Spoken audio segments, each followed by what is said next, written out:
One sec. You're live. Good evening and welcome to Summers County Board of Education's regular meeting. It is Thursday, June the 10th, 2021, and the time is 6 p.m. The chair calls this meeting to order. For roll call, let the minutes reflect that the chair, vice president, Mr. Brogan, and Mr. McBride are present, and that Mr. Angel is absent. Is that correct? Okay. At this time, Mr. Brogan, would you take care of do our invocation and pledge of allegiance? Our Father in heaven, we just take time to bow our heads and just thank you, God, for giving us another day. Thank you, Lord, for our health and the strength we have to go about our daily tasks. We're so guilty of taking for granted. Lord, help us to not do that. Father, we thank you for all that are here at the meeting tonight, show their interest in what's going on in the world matters.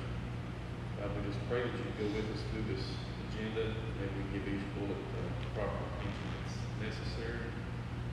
God, we just pray that you help us to be a team and just point out to us, Lord, help us to realize when we have deficiencies, we can work together and improve this system. We pray these things in Jesus' name. Amen. I pledge allegiance to the flag of the United States of America and to the republic for which it stands, one nation, under God, indivisible, with liberty and justice for all.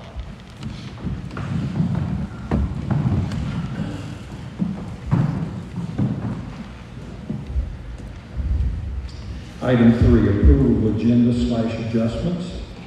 Does anyone request any adjustments to the agenda that's been presented to us by the superintendent? If not, the chair would entertain a motion.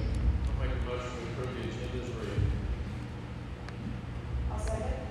Motion on the floor by Mr. Brogan, seconded by Vice President Farley. This board approved the agenda that has been presented to us this evening by Superintendent Wardle. Any discussion? All in favor, please say aye. Aye. Aye. Opposed? Abstained. This agenda has been approved with 4 votes in the affirmative.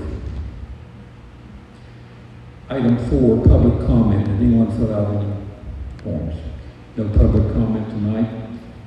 That brings us to item 5, presentation by Mrs. Renee Jones on ELA and math. This is a presentation that the board has requested, and Ms. Jones, I want to tell everybody that Vice President Farley and I met with Ms. Jones and Superintendent for a couple hours earlier in the week, and we'll let Ms. Jones make her presentation, and then we'll ask her questions and make comments, okay? So you have the floor. First of all, I'd like to thank you all for letting me put this off to this board meeting. Last board meeting was my son's last senior night home game, so I appreciate you letting me present tonight instead of the last meeting. Our ELA and math, we have to make that a goal that's always right in front of us, our top priority. So we have provided you with, I was hoping for a plan on a page, but I ended up with a page and a half. But we'll go through this, and hopefully you'll have a better understanding of how we're going to try to increase our ELA and math achievement for next school year. At the beginning of the year, and in the middle of the year, and at the end of the year, we'll be giving our students ELA and math benchmarks. This is starting with the end in mind. Where do we want our students to be? What does mastery look like? So those assessments will guide our instruction in the classroom, and it'll also give us strategies that we can use in our intervention program and our after-school tutoring.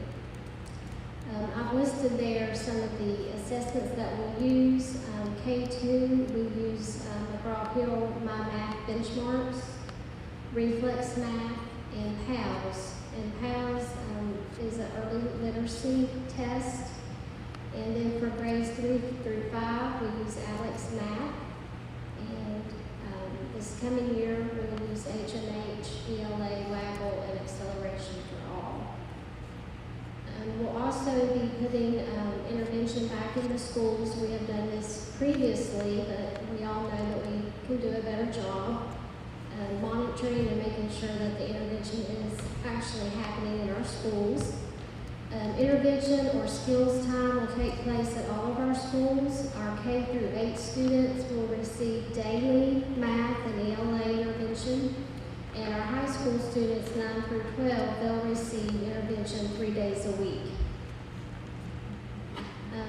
Again, I've listed some of the programs that we'll use. And the programs that we have purchased from that assessment at the beginning of the year, it sets a learning path for each student. So it's individualized to their needs and the skills that they need to practice.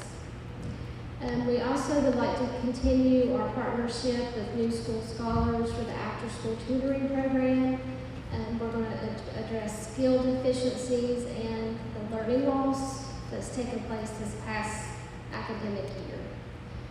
This is going to be for all grade levels, K through 12, at all schools. And we would like to hire our teachers, and we're also going to put a part-time social worker in for that social emotional aspect of the day and after-school tutoring. And we also would like to continue to utilize some of our own kids to be peer tutors. We also would like to add some additional staff to help with the initiatives of ELA and math. We have some overages, student overages in classrooms at all of our elementary schools. So we would like to take some of the extra money, and Lauren will go over that with her presentation later. But instead of having split grade classrooms, we want to hire additional teachers. So we'll have smaller classroom sizes, so more one-on-one instruction for those kids. One interventionist at each school, 6 special ed aides, 4 floating substitutes. You might ask, why do we need a floating substitute? But this past year, we had a lot of our subs in long-term positions, so we had a shortage of subs. So we are going to have floating subs report to the schools each day, and if they are not needed, then they will provide extra intervention for those kids. And we are also hiring 4 communities and schools facilitators. That's a new program that will start next year. We received a grant from the State Department. Ms. Hudson is one of our site facilitators. She's here with us tonight. We attended training Tuesday to learn more about the program and how it's going to work. And she and the other facilitators will work with our high-risk students. That's going to be 5 to 10% of our students. And that will be with attendance, academics, and their social emotional well-being. With the ELA and math initiatives, we still need to continue our professional development for the central office staff, our principals, and our teachers. So we would like to continue to work with Dr. Edwards. And the focus will be the same, the essential questions, which start out the lesson. It's a broad question that gets the students thinking and activates their background knowledge. Focus on learning targets that we expect to be posted on the board or somewhere in the classroom. These are going to be in kid-friendly terms where the students understand what the end in mind is. What do I need to know, or what am I expected to know at the end of this lesson or learning activity? We'll continue working on deconstructing our standards and the mastery matrix and assessing our assessments, and also the depth of knowledge level. And we talked about that earlier in the year. We see a lot of our assessments and learning activities at the DOK 1 and 2 level. And we want to increase that to the 3 and 4 level, which is higher order thinking, project-based learning, students collaborating and taking more of a lead in the classroom, and the teacher being more of the facilitator. We want to have Dr. Edwards back at the beginning of the year to work with some lead teachers at each school, and then we would also like for him to come back 3 times a month to provide the professional development. Throughout the work this year with Dr. Edwards, we now have several standards already deconstructed across K-12, and we have a shared OneDrive that every teacher in the county, principal, teacher can access and use those resources. So we'll continue to add to that. We would also like to keep the professional development from Barry Chris Consulting. He worked with 1 or 2 principals this year. We would like to expand that work with all of our principals next year at each school. And that's basically helping them with their performance, their educational leadership abilities, keeping their facilities up, just everything that a principal is responsible for. It's a very long list. So we would like to have his consulting services back next school year. And professional learning communities. This is where we push Dr. Edwards' framework that we're learning in the small group training out to the school staff. So the principals and their team teachers, their lead teachers, will go out and teach the Dr. Edwards' framework to the other staff members. Another new thing that we're going to do is add in some home visits at the beginning of the year. Dr. Knott has always organized the pre-K visits, but we are going to add kindergarten this fall, and they will go out, the kindergarten teachers and aides, visit with the families, get to know the students, and just build that relationship, build that foundation of early literacy is important. They'll be taking gifts with them. Each kindergarten and pre-K student will receive a book, and any sibling in their home will also receive a book. So we're building relationships early, getting them to understand the importance of reading. Another important aspect of ELA and math you can't learn if you're not at school. So we're going to focus a lot on our attendance next year. We'll use the communities and schools facilitators. We are also hiring, as you all know, the school resource officer. He or she will be able to assist with home visits when needed. And we've also talked about in the central office, we're in the planning stages of the first 30 days county attendance competition, and we will give you more information on that as we plan. But for the first 30 days, we want to see perfect attendance, and this will hopefully form a good habit of good school attendance. And then we'll continue those initiatives throughout the school year at the county and school level.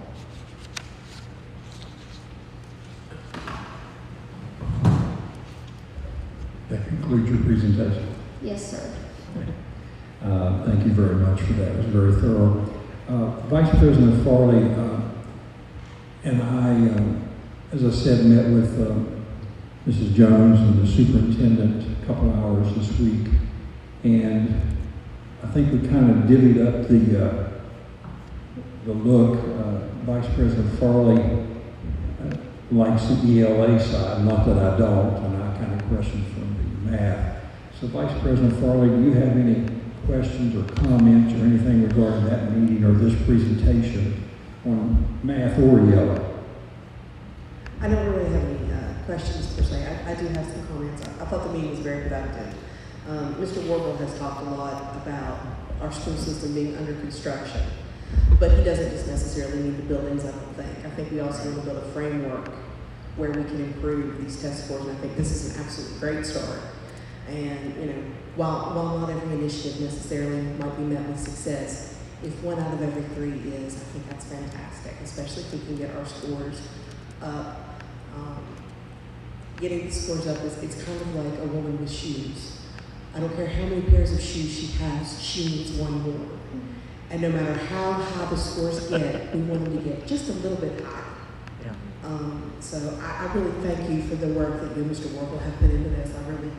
There's certain programs that I think I'm really looking forward to seeing. I would love to see the student mentoring. I think that is a great thing. I think that it helps both the mentor and the mentored, and I think that's a great program. So thank you again for your efforts. I appreciate it. Do any other members have any questions that you would like to put forth at this time? I do have questions. Everybody knows where from, but I'm gonna wait until Lauren does whatever she's gonna do before I ask you questions. Very well. I want to share with the board and anyone who's listening that I asked for this meeting we had this week, Vice President Farley and I did, and somewhere about 2/3 of the way through the meeting, I told her, I said, I think we'd probably waste their time. I was most gratified to find out the proactive nature of what they've been doing with this and the planning they're making, and I thought that what they had to tell us was very good. Are this year's scores still sequestered by the state? Yes, sir. Which means they're not on Zoom, West Virginia, or anywhere yet? No, I look for that to be it's usually September. They're embargoed. So they are embargoed. Okay. Okay. One of the things you talked about, was hiring additional teachers to have smaller classes rather than having split grade classes. You have a backup plan, and this is for any of you, a backup plan if we can't find those teachers, what do we want to do then? Our first plan was to hire aides to be assistants in those split classrooms. But with the ESERF money that we're receiving, a portion of that has to be dedicated to loss of learning. So Dr. Knott actually presented the idea of hiring teachers instead of aides if we could get the applicants. If not, we could always go back to plan 1 and hire aides to help in those classrooms. Talk about Concord. We have Concord students this Do summer. we have room for additional classrooms? Mr. Warble just pointed out too, we are working with Concord right now, Dr. Kathy Hawks. We wanted to include those students, the education students, in our summer school. So we have about 6 of those students helping. So the goal is once they finish working for our 4-week summer school, we're hoping that we can retain them as teachers in our county. Mr. Brogan, at Talkett, we are looking at 2 to 3 overages in 3 classrooms, and they do have the space. And we've worked out plans for Hinton area and Jumping Branch as well.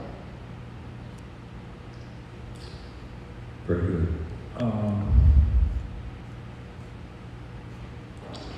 Superintendent Warble, I don't know if this came about or it's in the process or what, but we had talked sometime before about working with June Harless regarding elementary math credentialing.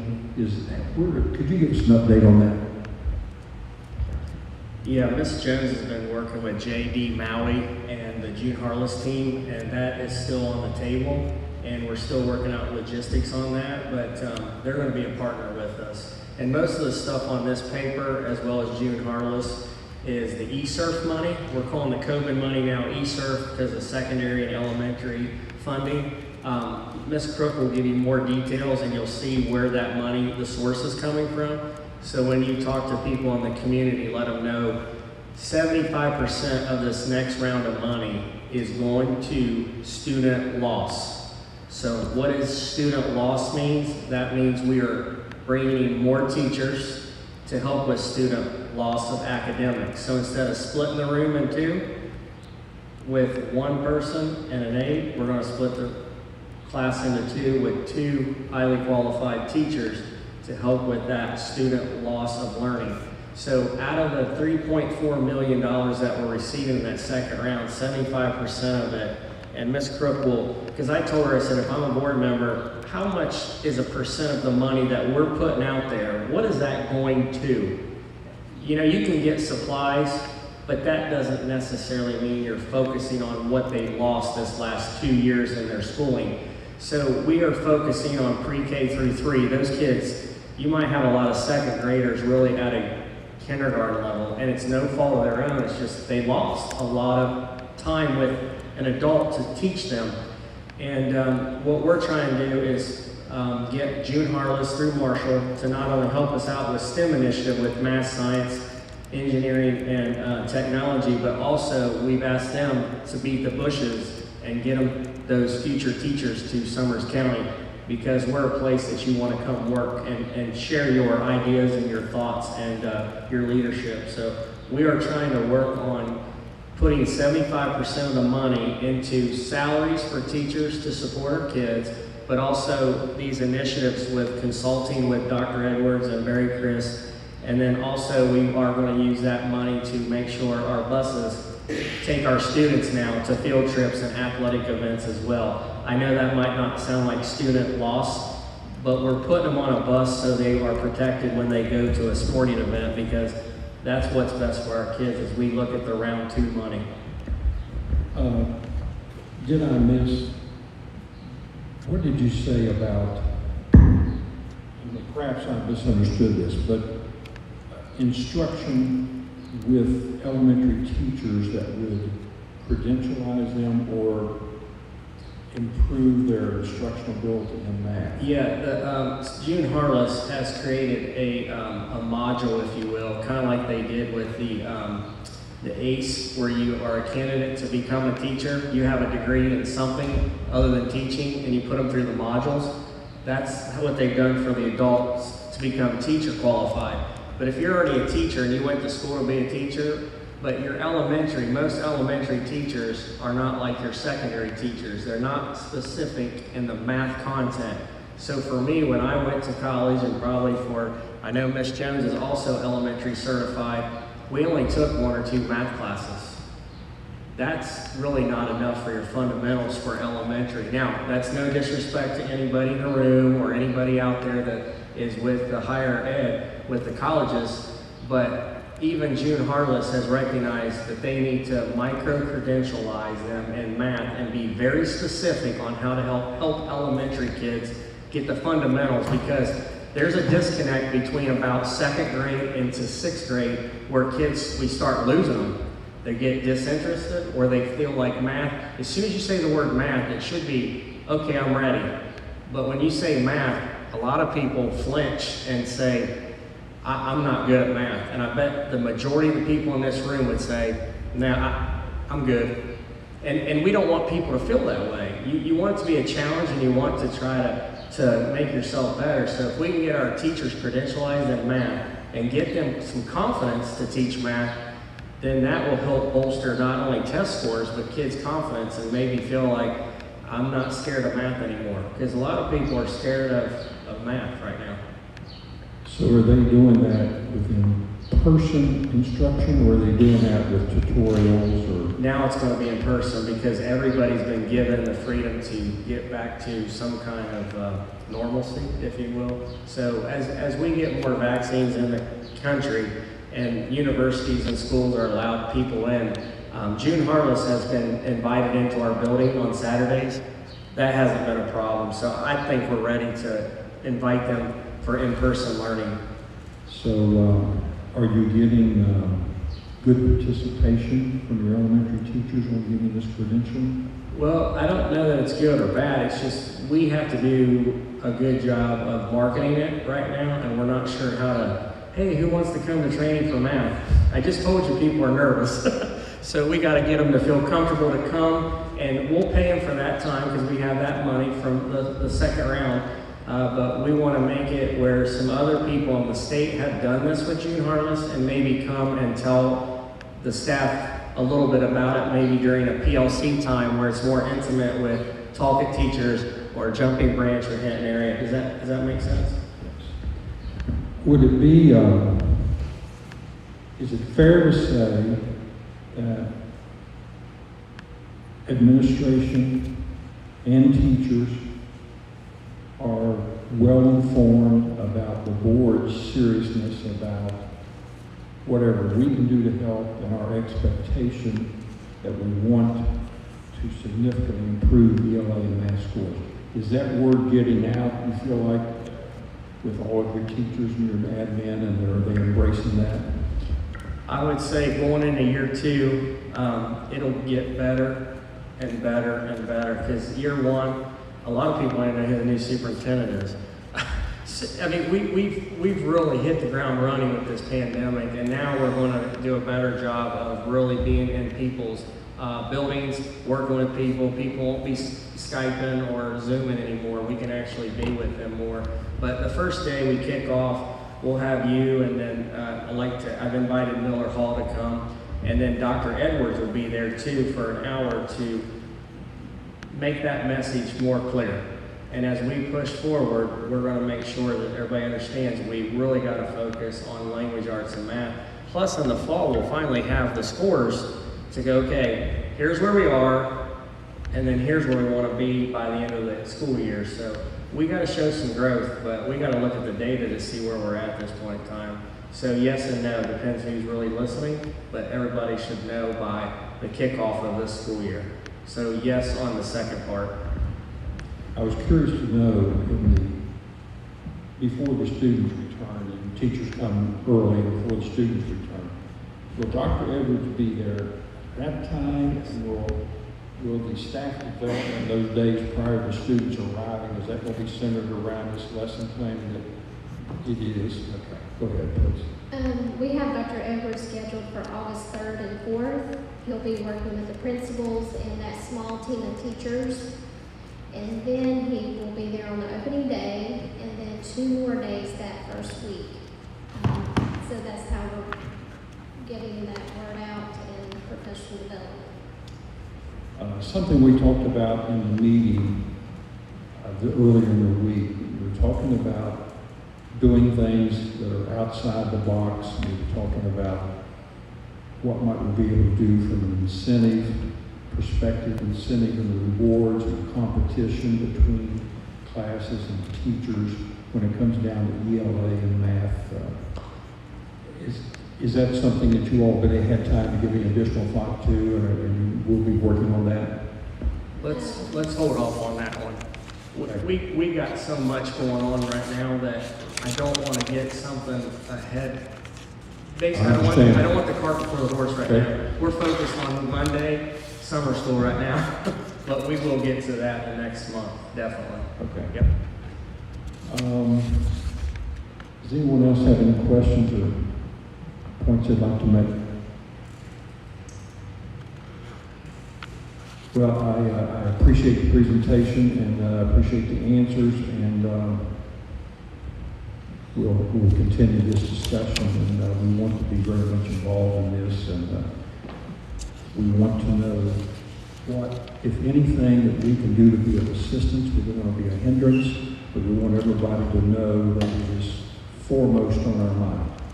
ELA and math achievement and the safety of our students and financial responsibility is what this board's about. That's what we're charged to do, and we're going to continue to emphasize it. But thank you again very much. This will bring us to item 6, approval of minutes for May 27th, 2021 meeting. I make a motion to approve the minutes as presented. I'll second. Motion on the floor by Vice President Farley, seconded by Mr. McBride. that this board approve the May 27, 2021 minutes. Any discussion? All in favor, please say aye. Aye. Opposed, abstained. Okay. Let the minutes reflect that there were 3 votes in the affirmative to approve the minutes, 1 abstention, and 1 member is absent. That brings us to item 7, student success stories. 7, 8, and 9, we don't have anything to report on tonight. Okay. Item 10, approval of bills. Members, you have a list of all the bills that have been presented to us by the CSBO and the superintendent.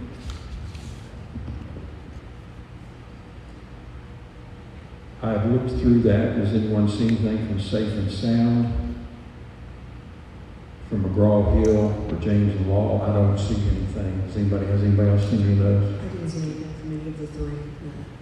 There's not any. I'll make a motion, we approve the bill as presented. There's a motion on the floor with Mr. Brogan, second by Vice President Farley, that this board approve the bills as presented to us by the CSBO and the superintendent. Any discussion? All in favor, please say aye. Aye. Aye. Opposed? Abstained. By 4 votes in the affirmative, this board has approved the paying of the bills as presented to us tonight. I might have you talk about this approval for the money. Are there any transfers or supplements? No. No old business. That brings us to item 13A, approved purchases over $20,000. Superintendent Warble. You have one in there for Prince Management. I'm going to yield to Mr. Lester to talk, but I'm going to go back to my kindergarten years where we're going to do a little show and tell. Miss Farley has a lot of electrical wiring that she can share with people. These wires that she has in her possession were all live at one point in time. That one there has been charred, and I don't know how that school building didn't catch on fire, but thank God it never did. But the reason why we have to come back to you and ask for a little bit more money is because we have a serious wiring problem that the fire marshal has pointed out that we cannot continue work unless we fix the electrical work. So I'm going to let Mr. Lester give you a quick update on why we got here and how it looks now. And that it is amazing how much difference it looks when you clean up a place.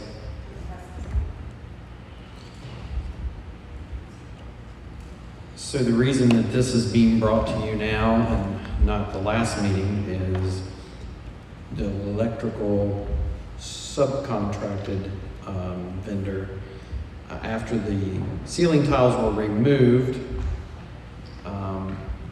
discovered some additional issues that needed to be remedied that were hazards.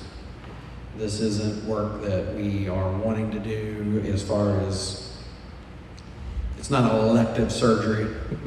This is kind of stuff that needs to be remedied.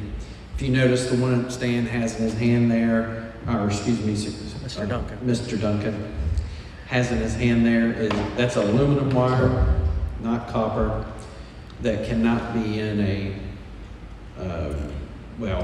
lot of residential. You can't get a loan residentially. What about businesses? Much less have that in a school. Other ones were lamp cords and other splice connections that were currently active and energized. So all of this stuff's being pulled out. Additional pass-throughs, they're sleeving the connections and fire caulking, and some of the cooling units, when they were put in with the aluminum wire. So they're going in and rewiring those boxes to those, as well as some of the other issues there.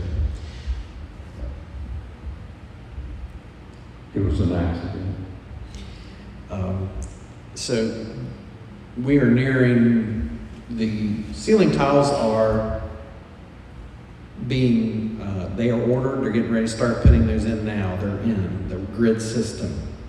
Grid system's in. We ran data connections today, and the part of putting it back together is happening. So this is a necessary thing to make the gym safe for students, because it's a great place up above the new board office. We want to continue to have students in it, but we couldn't have students in it with the type of wiring that Mr. Duncan has in front of him. I think that most of us at different times, obviously, have been out and looked at this. This has gone far beyond the original project. What we're working on now and what we're looking at approving here tonight, this is to make the gymnasium, Perry Memorial Gym, safe and usable.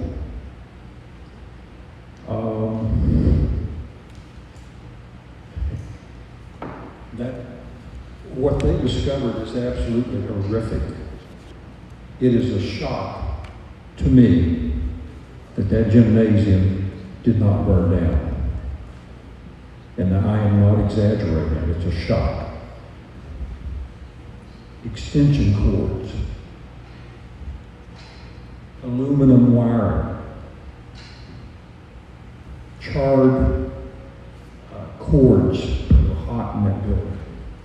Now, Perry Memorial Gym is a newer construction than is our old Hinton High School / Summers Middle School. I shudder to think what we would find if we started tearing into the ceilings of that old building, which we're not going to do. But the gymnasium is a extremely valuable resource for this county, and we're lucky we found that, because that would not, at some point in time, that would be a five alarm fire. I try not to say far, okay? So having said that, Superintendent Warble, you have a recommendation presented to this board from Prince Management to make the gymnasium safe by doing this wiring. And it looks to me like the estimated amount is $40,000. I wanted to ask, to the very best of your ability, you all have looked, as has the contractors, and you don't see anything else in that area we're working at this time or not? No, and the reason why we put 40 is because right now the estimate is 30-ish, but we thought, if they find one more thing or something comes up, I want to have a contingency. I don't want to come back to you guys for more money. I don't think it's the right way to do this, but at this point in time, the way we've handled this is when a fire marshal says, guys, this is not good, you have to listen to his recommendation, or you stop what you're doing, and then that means nobody can be in that building, which means you can't have kids play games in that gymnasium or have practices, or that gym is rendered useless basically, and you cannot do it until upgrades have been made. So this is a situation where we did not know we had this problem, but once you know, it's your civic duty to make sure it's done properly in a judicious way. So right now, they're saying 30,000-ish. It shouldn't be more than that. We're trying to keep them from finding anything else, and right now, there's nothing else they're finding at this point in time, and they're putting the tile grids up now, so that means they're starting to cover all that wiring, so it's almost complete with the wiring. One thing to note, we do have to submit a fire alarm and detection plan. Safe and Sound has been notified to come out and do that. So there may be things that have to be done on the fire alarm side, but that would have to be done anyway, because we still want to use that as a building for our students. Since this electrical work is beneath the gymnasium to preserve and make the gymnasium available for student use. Is this money, is this allocated from ESERF, can it be used for that? No, because, how do you want to say it? We in the education world have our jargon, our terminology. In the fire marshal world, they have their terminology. But you can't just pick and choose to use ESERF money like that. And our guidelines are very strict. Basically, the intention was to make that a business office area for the board. But having said that, the kids are using it above.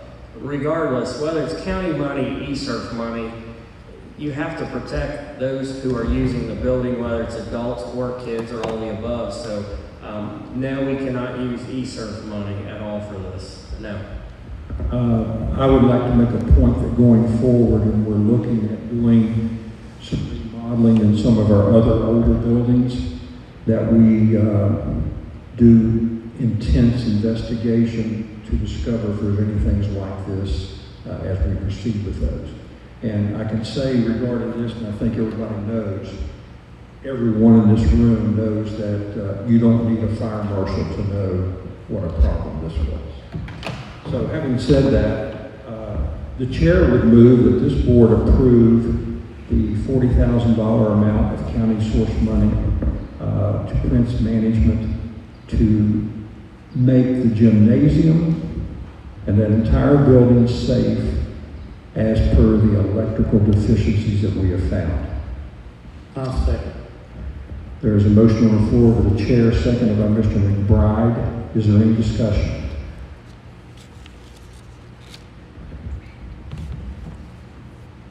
All in favor that this board approve the $40,000 Prince Management to make the entire building safe from the electrical standpoint, please say aye.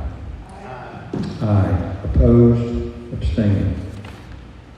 Mr. Warble, 4 votes in the affirmative. This money has been approved for this project. And just to add real quick, Mr. Duncan and I were with McKinley Associates yesterday. We were with the president and an engineer, and we can use a lot of ESERF money, not county money, to update our facilities. Now, that depends on what your definition of is, and I hate to sound like Mr. Bill Clinton, but my point is, you have to watch how you update your facilities. So with McKinley Associates and their engineers, we went around to all our facilities to see what we can do with our ESERF money first, and then go from there. So we will keep you updated as we move forward. But the next project that we're going to work on is the bus garage wall and Hinton area annex of the old boardroom to make that a STEM lab and Title I services, and the other item is the auxiliary building in the football end zone to make that it's been about a decade, I believe, and it needs to become an athletic complex. We can use ESERF money on the athletic complex and the board office because that's for students. The bus garage will have to be county money, which we've allotted for that. The engineer looked at it, and he's going to put a plan together to make sure everything is very safe for that part of our county. So we are moving forward. I'll keep you abreast of all details as we go from one board being the other. But Ms. Farley, you said it right. We're under construction academically and physically with our facilities, but this is a lot of excitement and a lot of antacid reflux. So we need a lot of Tums as we move forward with this. But we are making sure, Mr. Duncan, to make sure that we do all the due diligence, that we don't run into any more hiccups like we did with this old building. But I can tell you the next oldest building we got to look at is the Talcott Gymnasium. And if you think the building we were in was old, you're talking 1932-ish. So just know that we have them on that right now. And last night we had Gary get on a ladder with a hammer to beat into the wall to help the engineer look at what he wants to find, so he can help us to say, yes, we can work on it, or no. The answer is none of the above right now, but we are in the infancy stage of being under construction. So if people keep asking, when are we going to be done? The answer is, I honestly don't know until we get into it further. So just be patient. We're doing the best we can to get through this as quickly but efficiently as we can, to answer your question earlier, Mr. Duncan. Okay, any comments or questions by any members?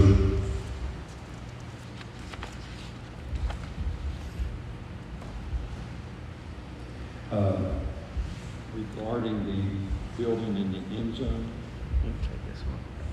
I use this one. regarding the building in the end zone, I want everybody to know that's going to be a multi-purpose facility that serves baseball, girls softball, when and if we get that program reinstated, archery, and football. So this could be a multi-purpose facility that's going to be a real added benefit to our student athletes.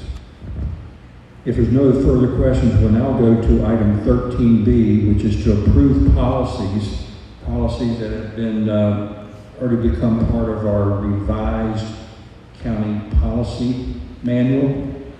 We have discussed these. It's been out for public comment, and you have before you, and I'm going to read through them very quickly so that we have that into the audio record.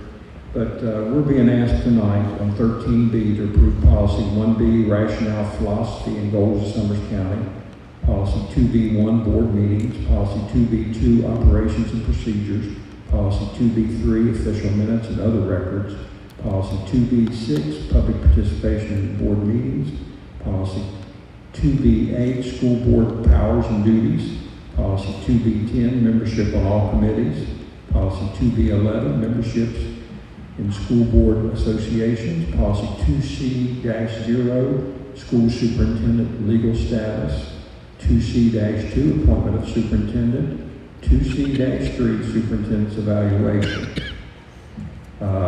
This has been out here. Everybody's had copies. We've had discussions with Mr. Mahone.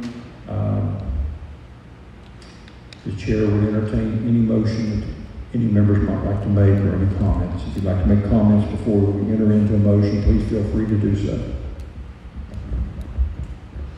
I'll make a motion that we approve the 11 policies that you just read. I'll say. There's a motion on the floor of Mr. Brogan, seconded by Vice President Farley. This board approve the policies that were previously read under item 13B. Is there any discussion? All in favor, please say aye. Aye. Aye. Opposed? Abstained. By 4 votes in the affirmative, Mr. Warwell, policies under 13B have been approved to be added to the Summers County Policy Manual.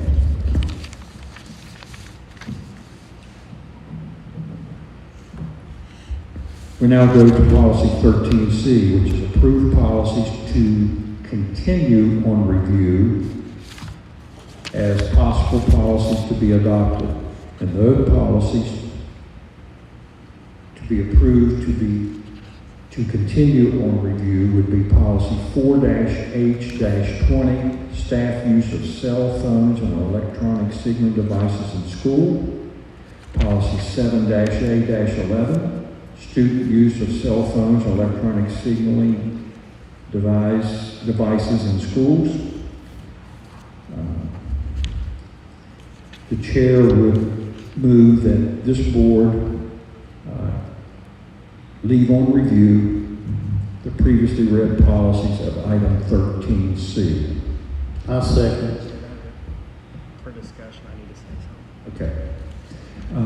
We have a motion on the floor by the chair, seconded by Mr. McBride, that this board approve policies under 13C, and that's 4-H-20, staff use of cell phones, 7-A-11, student use of cell phones, to remain on review. Before we allow member discussion, the superintendent would like to make a presentation regarding these policies on review. Real quick, you should have 5 comments from our staff about the staff use of cell phones. And I just want to make sure before you guys go home tonight, you had a hard copy on you, but we've also forwarded an email. So this is still in review. Just because you approved this tonight, what you're approving is to put on review for more comments. So as we move forward, Mr. Marone, our attorney, I had Marcia forward him these comments. And if you would like, as we move forward, we can work with Trey on if these comments come to you as validity that you say, you know what, these are pretty good comments in here, maybe we need to adjust, we can do that. So just want everybody to have full transparency that you have the copies that we've received so far that been on review. Your staff that we have made comments and for you to take for consideration. That's all I wanted to present. I would like to say very quickly, I had spoken to Mr. Warble earlier today regarding some of these public comments, and I had some questions about the wording. I thought perhaps that could be cleaned up a little bit to give the teachers more latitude for use of phones during emergency type of situations. And they had some very good points about schools that do not currently have administrative assistants having to use their phones to sort of cover for that loss. So I appreciate you checking into that. Thank you. I would like to say that I would like to ask that each member take this hard copy and read these comments. In looking through them, I can see there are some valid points that we would probably want to discuss. We may want to have Mr. Marone take some verbiage out or add some verbiage in. I can tell you I've seen, when it comes to student use of cell phones, I've seen both the worst and the best. And when you make a move with student use of cell phones and you start liberalizing that policy, it can very quickly get out of hand, and that'll be a discussion for a later day. But I would encourage everybody to read this, because there are some good points made in here, and I think this is probably going to be a policy, Superintendent Worrell, that we're going to want to add or take out some verbiage. Okay. I would think that Trey probably in a position he sees other policies similar to this. Yeah. We'll look into that. Yeah. Well, I can tell you, traveling around the state, when I go to all these school systems, I always ask that question. And the overwhelming majority of school systems in this state, it's very clear cut. Students don't use cell phones in the school building. They can have them. They can be turned off. If there's an emergency, if somebody's shooting down a school or it's on fire, or when they leave school to go to sports practice or whatever, then at that time they're free to use it.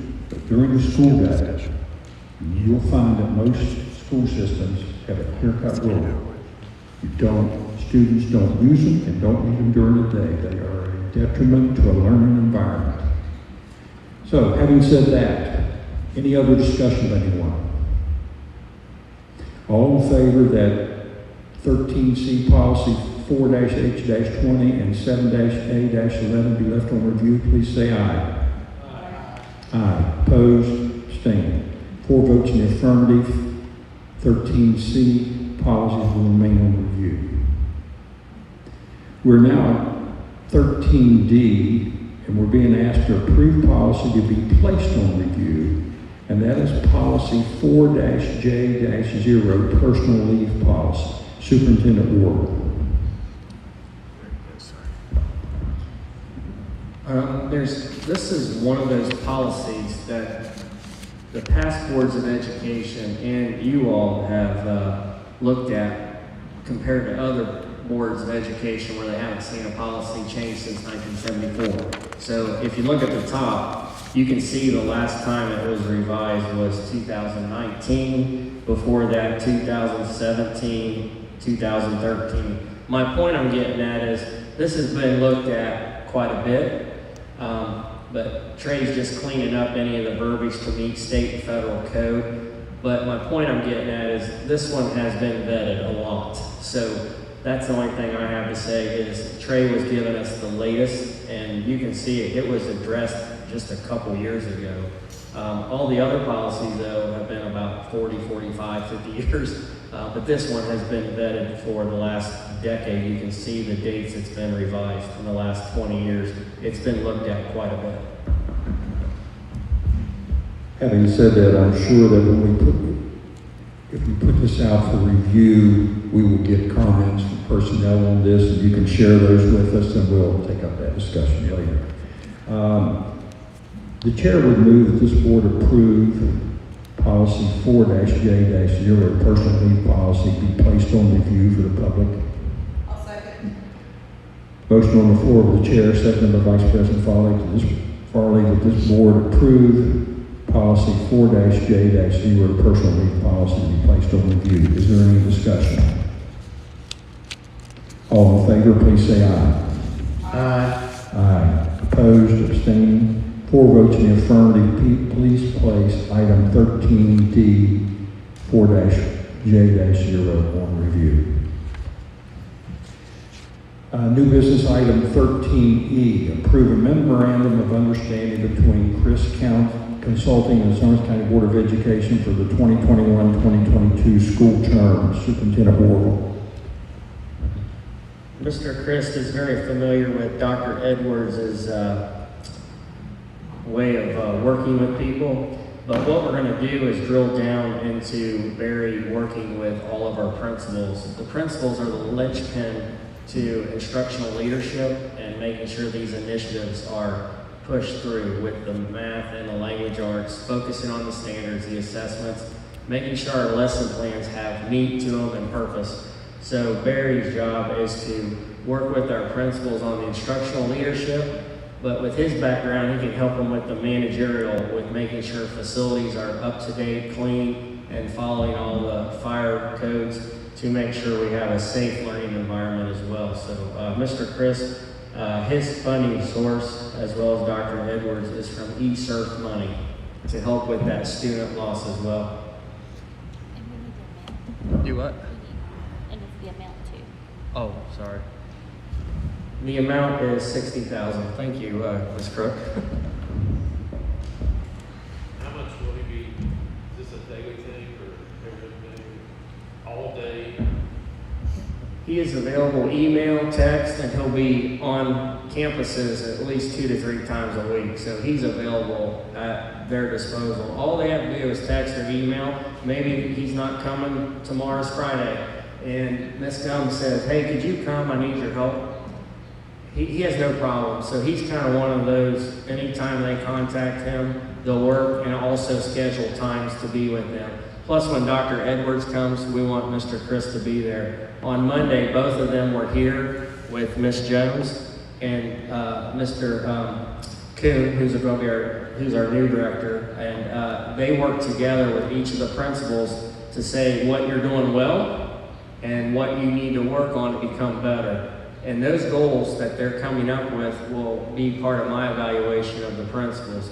So it's all dovetailing together as we move forward. We're all going to be literally on the same page, singing out the same hymnal this school year. It's going to be a lot better. Do you have any idea if he contracts with the other system? With any others? Not that I know of. But I can ask him if you want.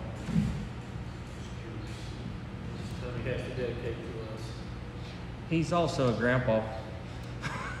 He's retired. In that case, it'd be crazy to take money out of the system. We're his priority. He's helping out with CTE as well. And that's cool. Yeah.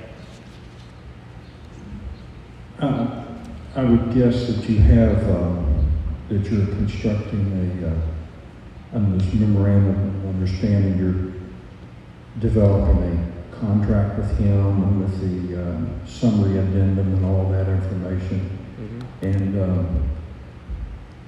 I feel certain he would be more than willing, upon our request, to come and report to us as a board if we have questions to ask, and so he can update us on where he sees that we are. And we can get you a time and effort sheet so you can see, I don't want to say time and effort like he was here for 1 hour on one day, but at least so you know who he's been working with and what we're getting out of that, and we can have him come and give you guys a full report as well. So you will be doing time and effort sheets with him? And Well, it's not exactly like that, but time and effort that he's putting into each school and what all he's doing to make the principals better. Okay. And you mentioned, and I want everybody to be aware, he has been invaluable to us regarding our CTE and what we continue and hope to do further with CTE.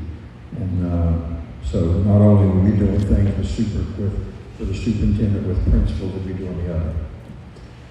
Okay, we have before us a recommendation by the superintendent to approve a memorandum of understanding between Chris Consulting and Summit County Board of Education for the 2021-2022 school term. I'll make a motion that we approve this memorandum of understanding between Chris Consulting and Summit County Board of Education. I'll second. There's a motion on the floor by Mr. McBride and seconded by Mr. Brogan that this board approve a memorandum of understanding between Chris Consulting and the Summit County Board of Education for the 2021-2022 school term. Is there any discussion? All in favor, please say aye. Aye. Opposed? Abstaining. 4 votes in the affirmative for approval of the MOU with Chris Consulting. 13F, Memorandum of Understanding between New School Scholars, LLC, and Summit County Board of Education for the 21-22 school term. Superintendent Warble.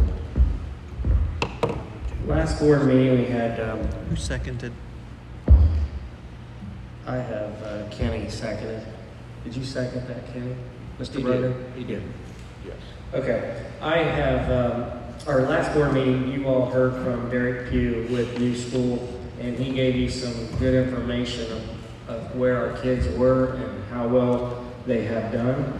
What we're going to do is work with him and his company for the whole school year, and we are going to pare it down to be more laser focused on helping those at-risk kids with their schoolwork.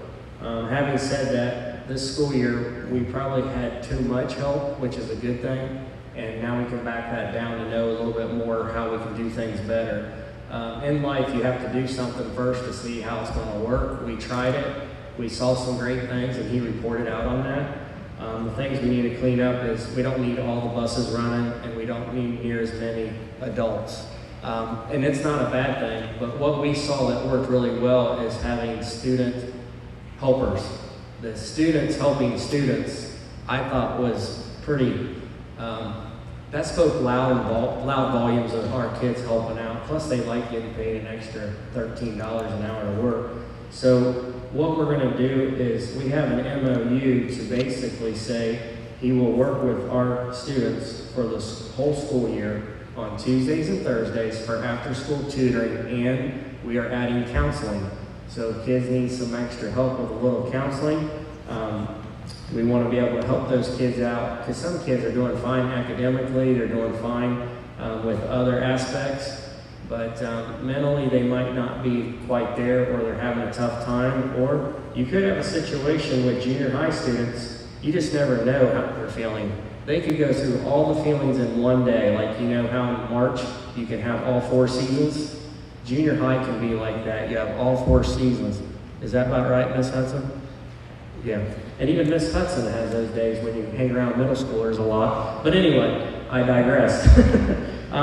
This is a system that we are going to bring forth to the State Department, the West Virginia Department of Ed, on June 28th. We need to present to them for 30 minutes. Then they're going to ask us questions for an hour, how we're spending our $3.4 million, and how we'd like to spend the next round of $8.1 million.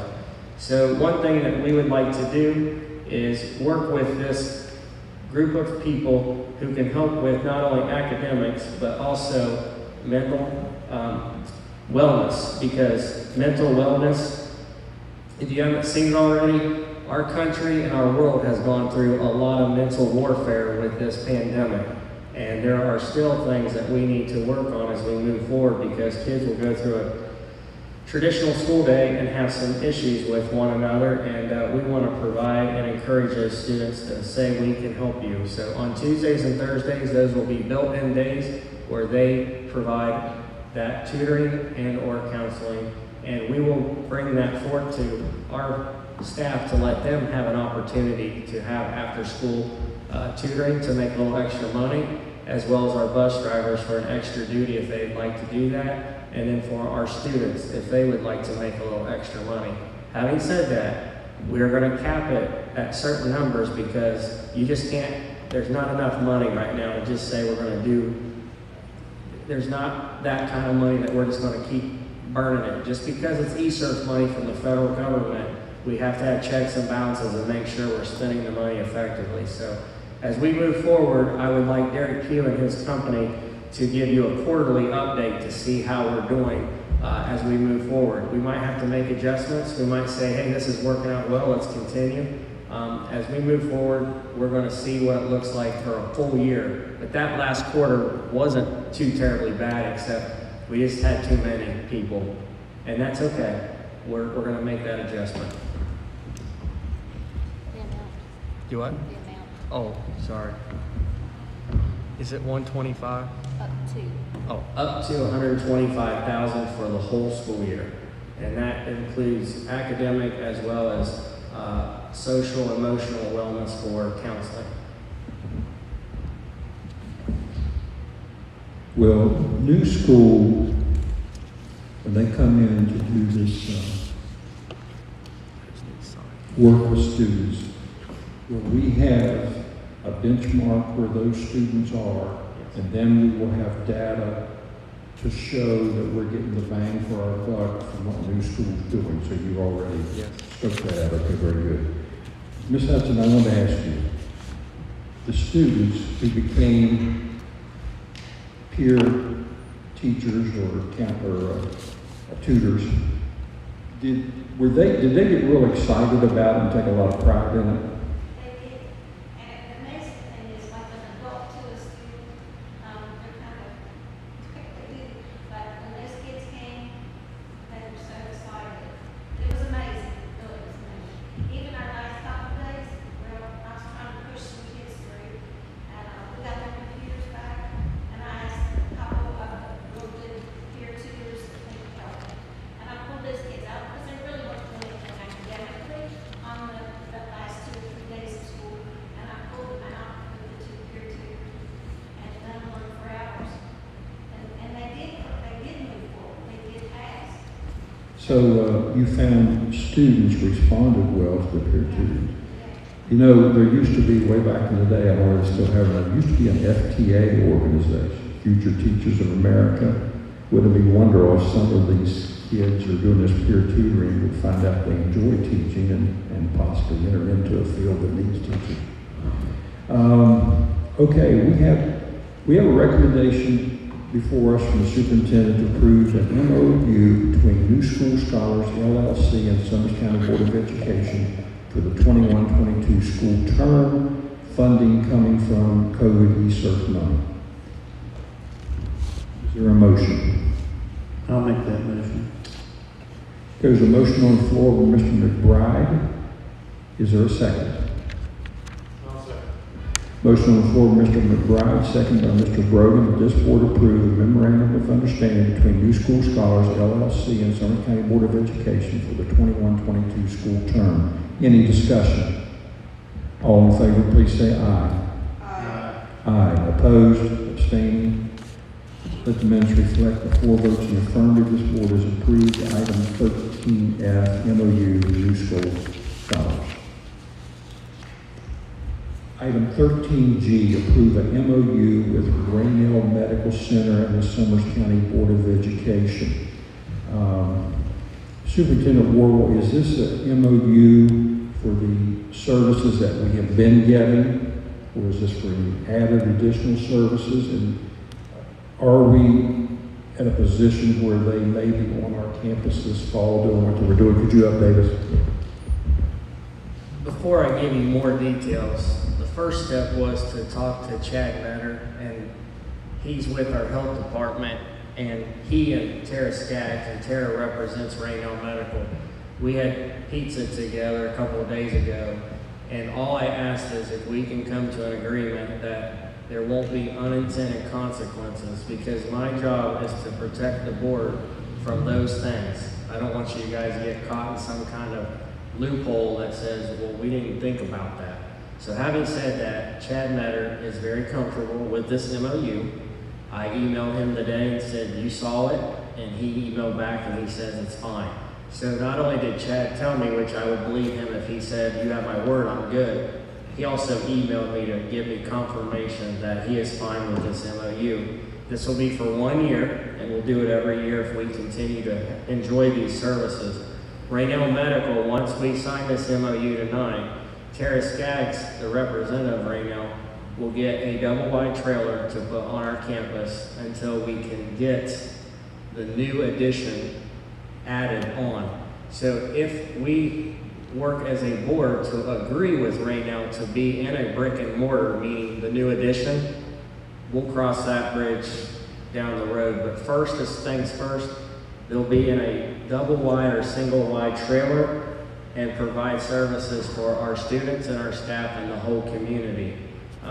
What's nice about that is students, we talked about attendance. That'll help with their attendance. They can stay on campus and that'll help with the staff. The philosophy for Raynell Medical is students, staff, and everybody in the county. So if you're a staff member and you have, let's say, 6th period is your planning time, and if you let Raynell know that, they'll squeeze you in there. And that's good because attendance does matter, and that's one way we're going to attack this is to keep people on campus, especially at the secondary level.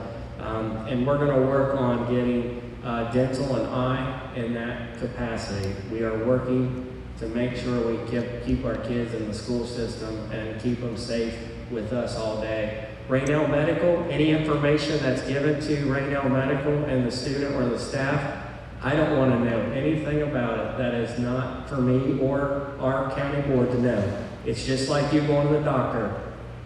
Don't need to know. The only time we need to know is if there's COVID that has been tested positive. That's it, but we're not going to call anybody out. We're just going to do like we always have. We'll quarantine or make the adjustments with contact tracing.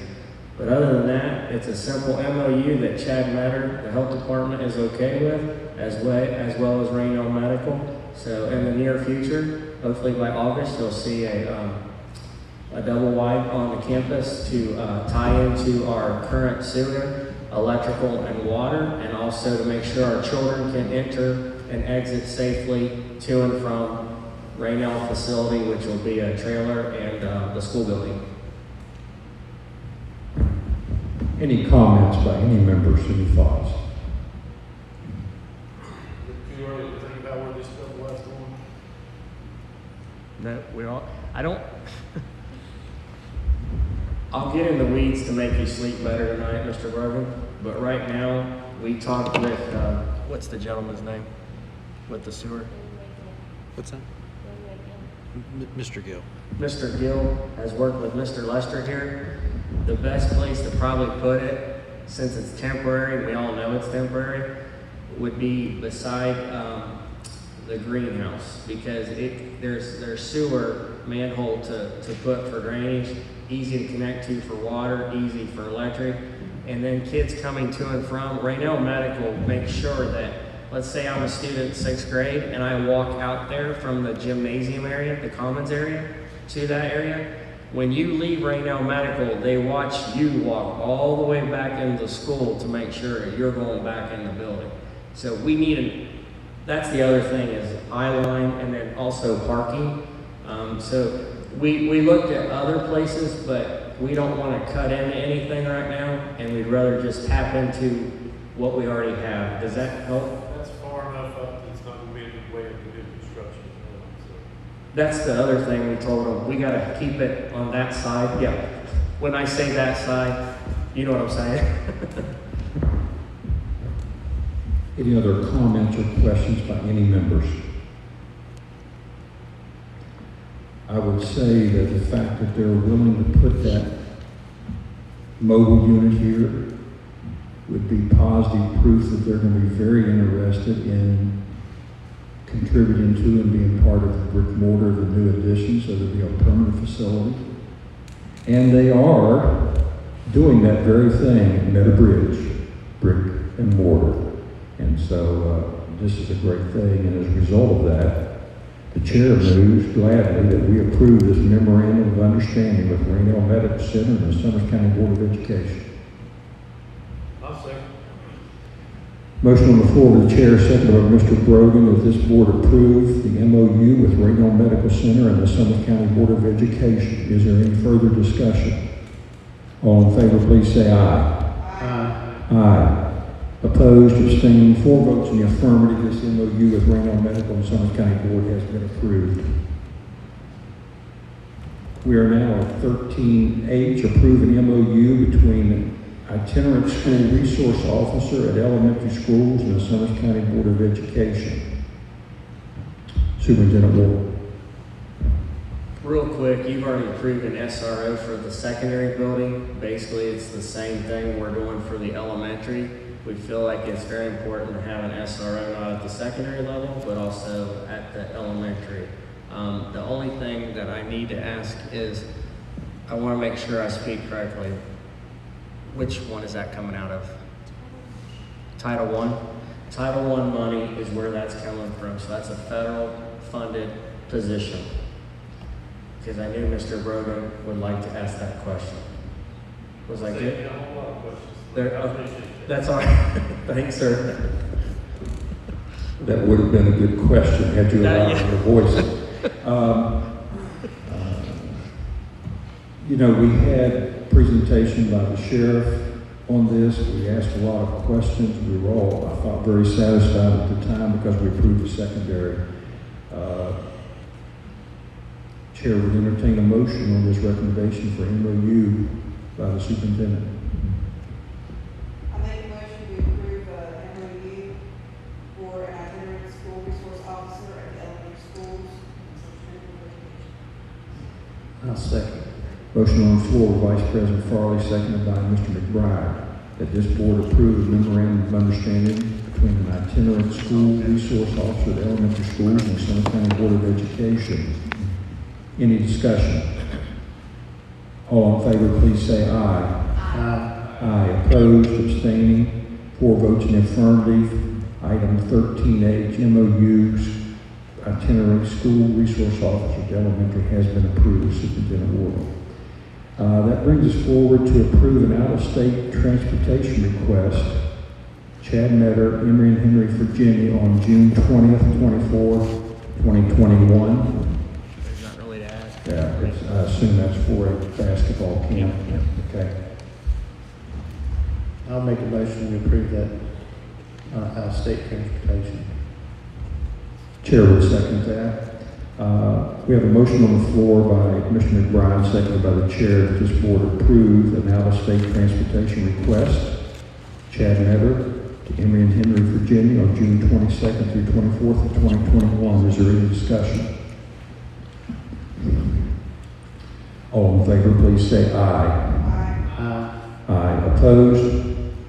Abstaining, 4 votes in the affirmative. This out-of-state trip has been approved by this board. That brings us to item 14 under personnel items. At this time, the chair would move that this board go into executive session, subject to 6-9A-4, subparagraph 2 on personnel. That is a motion. Motion on the floor by the chair, second by Mr. Brogan, that this board go into executive session, subject to 6-9A-4, subparagraph 2. Any discussion? All in favor, please say aye. Aye. Aye. Opposed, abstaining, 4 votes in affirmative. We will go into executive session, return, and Superintendent Ward, we have a comment. No comment. I'm just giving it to Mr. Lester to play music for everybody while we're out in executive session. Make a good selection. This is Ms. Crook's mix. Ms. Farley, what time do we go in executive? Executive session at 7:19. 7? And members, probably want to take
right, you're live. The time is 8:20 and the chair calls this meeting back to order, coming out of executive session. Our next item of business is item 14, personnel items. We have recommendations from the superintendent that have been duly posted on the agenda. And we have resignations. All of you have this in front of you. Thank you. We have resignations of personnel. We also have employment of professional personnel. We then have employment of substitute service personnel, recommended by the superintendent. I would note that on substitute summer custodian, June 14th to July 30th, county funds, that is Jerry Schaefer, am I correct? Yes. And also for substitute summer bus operators, June 14th to July 9th. That is Tabitha Emmerich and Austin Bauer. Crystal Good Crystal Good. is substitute summer custodian with Jerry Schaefer. Okay, thank you. So we do note that. Then we have assistant principal, Summers County High School, recommendation regarding days. Then we have two counselors of Summers County High School, Summers County SCCHS, and then we have Thomas Cox, inventory supervisor, bus operator. So, all of this has been duly posted. The chair would entertain a motion from anyone regarding the superintendent's recommendation for these personnel items. I make a motion to approve the superintendent's recommendation for, let's see here. We'll just put it for all employment, personnel. That would be fine.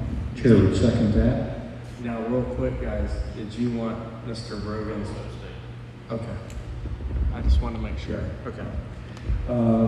There's a motion on the floor by Vice President Farley, seconded by the chair, that this board approve the personnel items that have been placed on the agenda and presented to us by Superintendent Warble. Is there any discussion? Is there any discussion? This thing's cutting out. Are you hitting the power button? No, I'm not. You know how to use that, right? I do know how to use it. Okay. Okay? Is there any discussion on this personnel item? I don't mean detract from the seriousness of this, but Mr. Lester is messing with me. Any discussion? If not, then all in favor, please say aye. Aye. Aye. Opposed? Abstaining? Okay, let the minutes reflect, by 3 votes in the affirmative, this board has approved the superintendent's recommendations for item 14 personnel items. We have an abstention by Mr. Brogan, and we have 1 member absent. Okay, that brings us down to 15 superintendent's report. Superintendent Warble.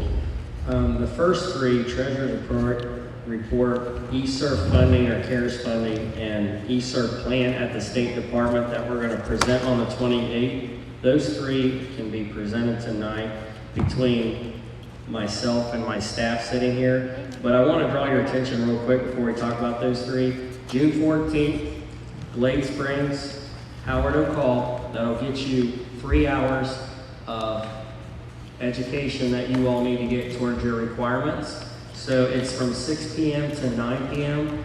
And if you recall in the past, they divided things up by RESAs. So basically it's like RESA 1 coming together, those 6 counties, and Howard O'Call will do his presentation for school board effectiveness and anything you guys need to be updated on. And you'll get 3 hours of professional development for that night.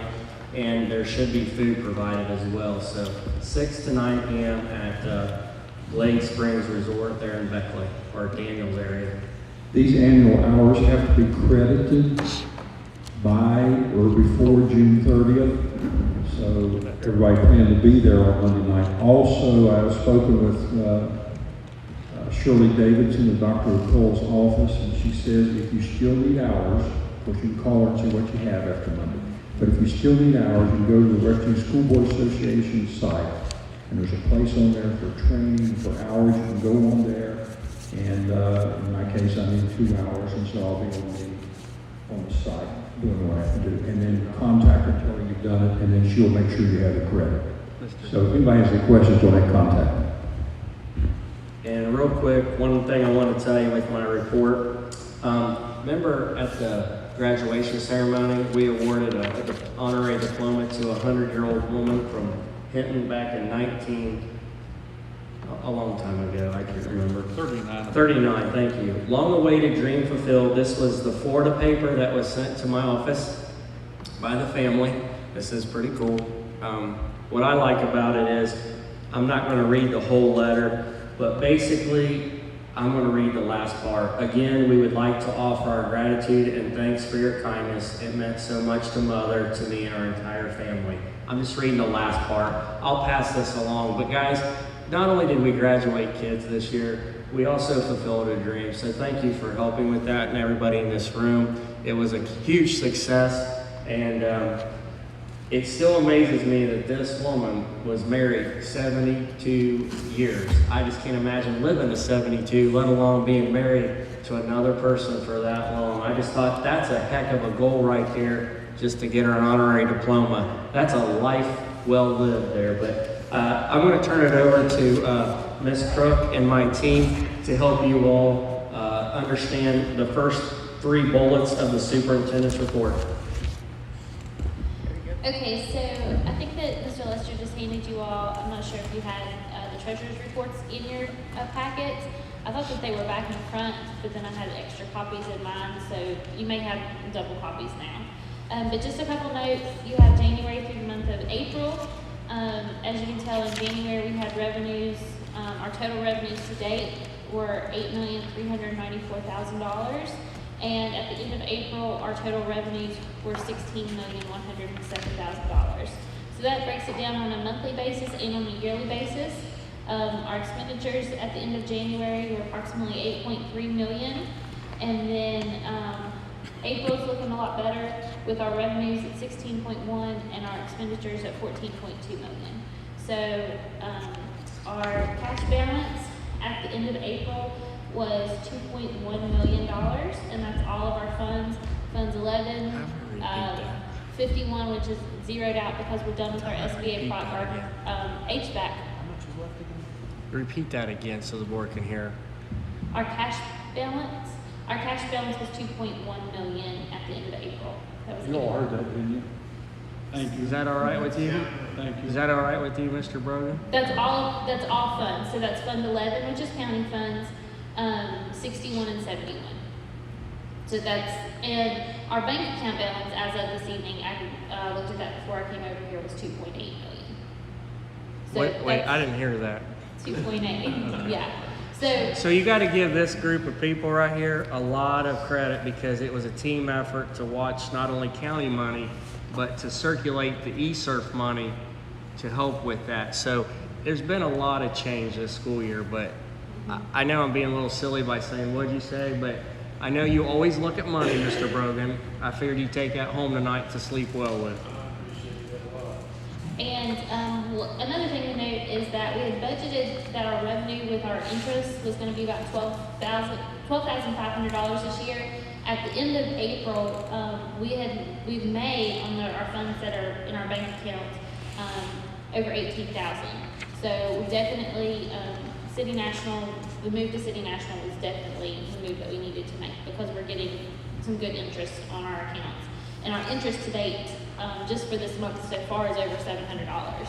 So we're making some progress in the right direction there. So that's basically the treasurer's reports, unless you have some questions on those. I didn't go into the months in between. If you have questions or you want more detail on that, I can give you more detail. It's kind of just however you want on those. We just like that bottom line. Yeah, okay, good.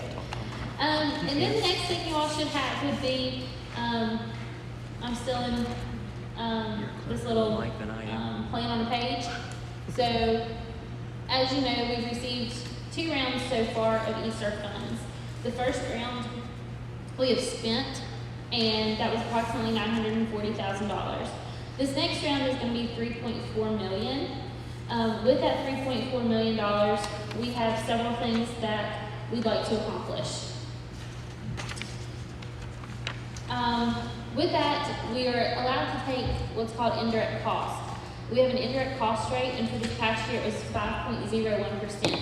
So out of any federal funds that we receive, we can take indirect costs, which would be our overhead for having these programs. So out of this $3.4 million, we're going to be able to have indirect costs of $166,000. So that's just basically money that we can keep for the county out of those funds. Into our general fund, yes. The second round, we have to have liquidated by September 30th of 2023. All of these funds, $3.4 million, has to be liquidated by September 30th of 2023. Now, at any point in time, we can encumber all these funds how we see fit, but September 30th of 2023, it have to be gone.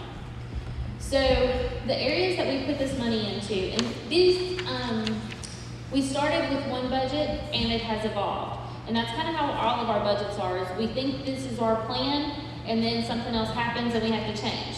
And we may have to change again. So this has evolved and it has changed since we even were aware that we were getting the second round. So when you look at an instruction, as we've talked about before, we're looking at adding 6 teachers in the county. We looked at our numbers this week in the elementary schools. Talk-It, we know that we are definitely getting 3 teachers at Talk-It. We are over in those grade levels. That makes sense. We talked about the space at the schools. We can fit those 3 teachers in. There's a possibility that depending on what our numbers are on the first day of school, we may have to add another teacher at Talk-It, depending on what those numbers look like. Hinton area will have a teacher, and Jumping Branch will have 2 teachers. So the one-on-one instruction at Jumping Branch will be, those students at Jumping Branch will get a lot of attention next year. We have we have smaller class sizes up there, but all of our facilities can take these at least 6 teachers. We also have, as Ms. Jones talked about before too, for long-term subs. We had an issue this year. We want to make sure that we have these floating subs that can help us. If we have teachers that are out, we want our classrooms to be covered, and we don't have to pull teachers or split classrooms up to make sure our instruction is there. New school, which we had talked about, we set aside the $125,000. Supplies, this is going to go towards our English textbook adoption this year. I guess it's grades K through 12 that will be getting this adoption. So that's those, whatever it says supplies, that's what it's going towards, is instructional stuff. Science adoption. So, English this Language year. arts. Oh, you're talking about this year? Yeah, this year. This year. And whenever you see that beside there, 1 year. So out of this second funds, we're only paying for these 6 teachers out of this one fund. So whenever we look at round 3, which they're calling the American Rescue Plan or ARP, we're gonna have to budget those teachers for another 2 years. But our needs may change at that point in time. So we're only doing 1 year with those 6 teachers out of round 2. So, and the same with long-term subs, we're looking at 2 years, that we want to encumber money from round 2 for at least 2 years. New school would be there for a year. The textbooks would be 1 year. Technology, whatever our needs are, whether it be the mobile hotspots, whether it be hotspots on buses, whether it be one-on-one devices to make sure we have that buyback in every year, or not buyback, but devices in every year, so we're current with that. That's where that is. In virtual school, that's a pretty large sum in virtual school, but again, these numbers are very fluid. We can change if we see that we don't have the numbers that we did this year. It may not be that much, but this right now is what our plan is that we've set aside. Staff development, we talked about Barry Chris this evening. We have him budgeted for 2 years, for the next 2 years coming out of round 2. Also with Edwards for the next 2 years coming out of round 2. Operations and safety of buildings, cleaning supplies, making sure our buildings are clean, we're sanitized, we're, maybe we had COVID this year, but we don't know what next year's bringing. Flu, strep, all of our kids are going to be around each other again. Stomach virus, that's always dreaded. Those things to make sure our buildings are clean and we're being safety, PPE, if we need to put shields up again on desks, any of that kind of stuff we have in that operations and safety of buildings. Transportation, we have our inventory supervisor who is helping, and that's kind of been evolving from the state level too, because now we were ahead of the game. A couple years ago, Brian put in an inventory system, and Thomas Cox has been monitoring that, putting it together, taking care of that for us. Well, we were doing that, and now all of a sudden we are hearing that now it's kind of becoming a mandate from the state that you have to have this software, you have to have this inventory. So we're going to make sure that's continuing at the bus or with transportation. Parts and supplies, our buses are going to continue to go more than what we have in the past, after school busing, after school programs. So we want to make sure our buses and our fleet are up to date the way we need to. Fuel, this is going to help offset our county costs. So typically we pay for diesel and gasoline out of county funds. We can use this because we are busing more. We have our after school tutoring, and then the next part with the busing would be all of our extracurriculars and our after school tutoring. Typically, like football trips, basketball trips, baseball trips, the sport has to reimburse, and the sports have been paying. Or schools with field trips, the schools have been paying for that. So kids are raising funds. Fundraisers, all that kind of stuff, we're taking care of this out of this ESERF money.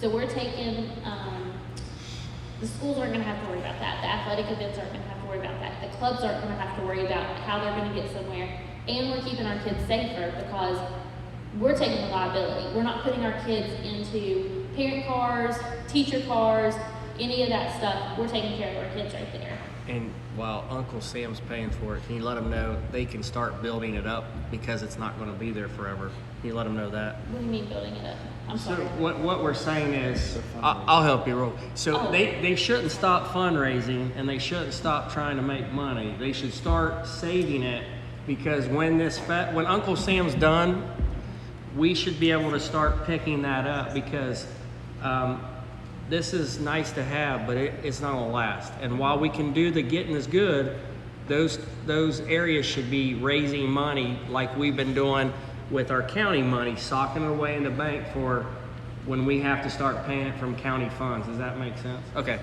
that's what I meant. Okay. Sorry, Ms. Crook. Sorry.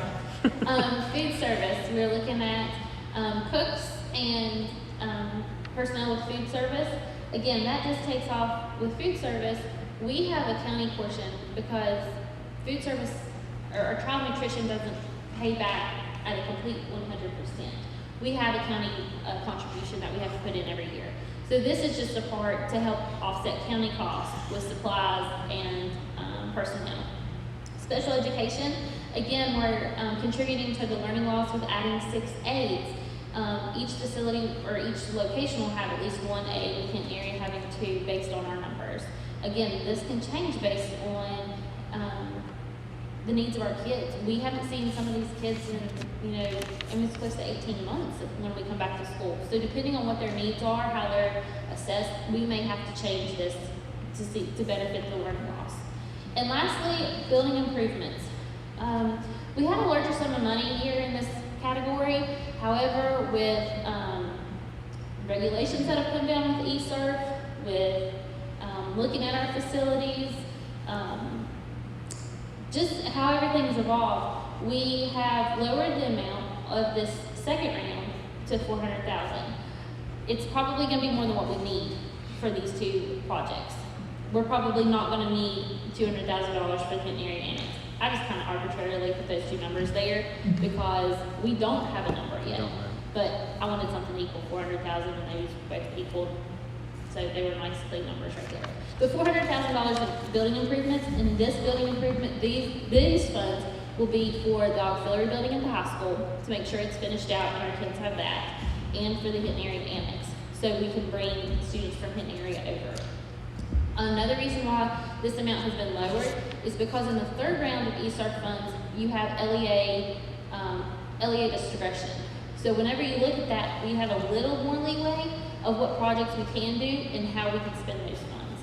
So it's better to kind of front load some of this stuff, and that's why it has 2 years with some of this, because instead of taking it out of that LEA discretion or the learning loss category of that third round, we're gonna allow, or we're not allow, but we're gonna keep more funds in that LEA discretion, so then we have a little more leeway in how we spend that money. So this is round 2. We have to go to the state on June the 28th, and we will be looking at, or presenting our plan for, reviewing our plan with Plan 2, and then presenting what we're gonna do with Plan 3. Plan 3 is a lot more money, but we have some, there's a certain percentage for learning loss, a certain percentage for summer school, and a certain percentage for LEA discretion. So we're working on that and how we're gonna come up with that, but it's basically gonna start with the same concept of these are the areas. Last week and looked, and we were right at, I don't have that one in front of me, but it came down to about $4 million that we still kind of had to play with, if you want to say. Yeah. That could go into facilities, that could go into other areas of the county that we would have needs. Well, LEA discretion, it's either 50% or 75% will be waived. Given the fact that the governor is now giving away $1 million every week, vehicles and guns and everything,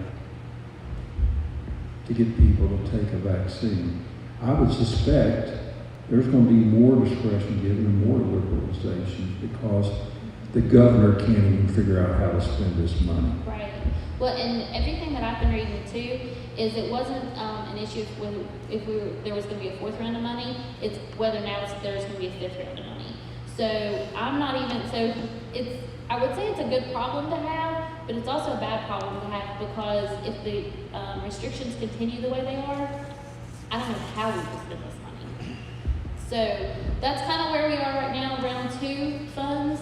Round 3, probably next meeting, we'll have another presentation of how we're planning on taking, or what our presentation is to take to the State Department on the 28th. Tell them the percent of learning loss we're trying to recover. Okay, and on this, out of the 3.4, whenever we calculated everything, we have 75% of this is going to nothing but learning loss. So out of this second round, we have 75% that's going to directly to our students to make sure that we recoup that learning loss, whether it be with staff or the extra staff, the supplies, any of that kind of stuff to make sure our kids are where they need to be.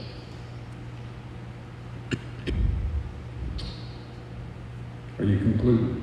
Yeah, finished on my part. Any members have any questions they'd like to address to Mrs. Crook regarding her presentation? Caught my ear when you said we added 2 positions in the jumping phrase. Do we have 2 split classes in jumping phrase currently? Yes, currently we have, what was proposed during personnel season was a 2-3 split and a 4-5 split based on our numbers. But after whenever we sat down this week, we said, instead of 8 in those classrooms, why don't we have the money, let's add a teacher. So we will be adding 2 teachers there at Jumping Bridge. When we hire all these extra personnel, and I think that's going to be a wonderful thing, are they being told that this could be temporary or couple-year position? Technically, whenever you post a job, you can't say, well, it's only for a 1-year position.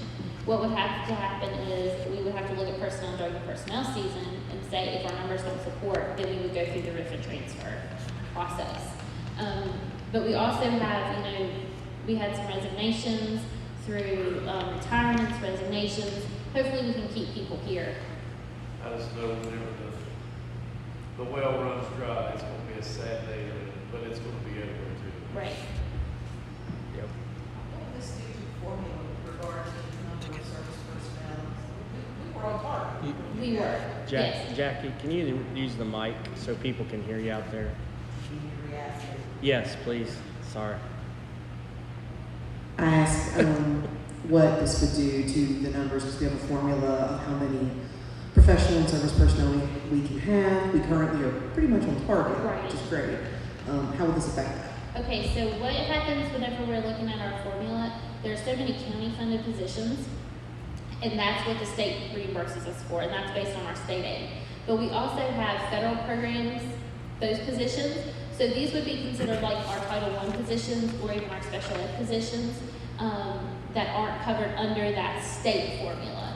So So whenever we submit that in August, well, the first one would be in August and our final one would be in October, we're gonna have a different funding source for that. So even though we are adding more employees, we're not gonna be over that formula because it's a different funding source. Your turn, Ken. Any other thoughts or questions? If not, Ken has one thing to add. sure. To piggyback on what Lauren said on the facilities side, the fifth round, however many rounds it is, when everybody's buying the materials, just like when we were wiring today at the new board office, the cost of the wiring, everything's going up, so the money's not going as far, for sure. I'd like to draw your attention to the two enrollment handouts that I handed you. This also can go in conjunction with what Ms. Crook was talking about. Instead of doing splits, you'll see that in the grades for Talcott and Jumping Branch. You can see what classes have more students.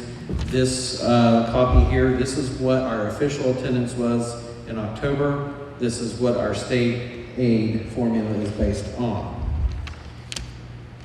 As of right now, this one is what is currently enrolled. I do want to put a note on this as E0 students are not full-time students. We do have a partnership with Case, West Virginia. We provide some services to them. So that number is probably 10 higher than it really is. But I left a legend on this one for you to see so you can apply that to this one. But most of the drop that you see, the 1356 versus the 1383, I would say most of it is homeschool. So the goal is to get back. And we've got a lot of attendance initiatives to get back to that and a lot of other things. And even Ms. Crook mentioned virtual school and the budget figure for that. You'll probably have something in the upcoming board meeting on what is coming down the pipe as far as what our option will be for virtual school so we can gain a lot of those homeschool students back. Superintendent Worrell, does that conclude everything under item 15 from you? Yeah, I just want to again publicly thank everybody sitting at this table with me to help make sure our money is building up as we move forward, and also try to make the best decisions to help our kids out as we move forward. And the exciting thing is next Monday is summer school, and we got quite a bit of people who signed up for that, so we're pretty excited about that.